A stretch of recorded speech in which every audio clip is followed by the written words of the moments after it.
So if you have a lot of sheets to work with, then you might want to color code it so that you can visually find them easily. So over here on the bottom, you can see that I have some sheets with names on it, but all of them are same color right now. So if you want to add in a color, that is assign a color to it, you can right click on it. And over here, you can see that you can go and change the color.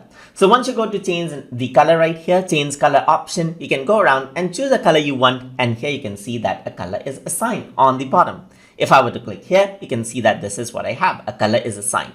I can right click, I can go to change color right here, and then I can choose something like, let's say, for example, red, and the red color is assigned over here on the bottom. Similarly, I can go around over here and then change around to a different color for this one, and I can go around and assign a different color for this one. So now you can see that the tabs are much colorful to look at, and you can easily visually find the elements right there.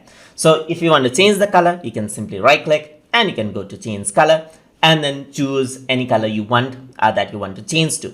Or if you want to remove a color, then you can right click and go to change color and reset it out as well so that the color is removed out.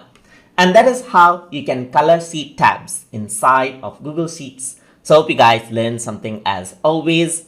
And as always, please like, comment, share, and subscribe.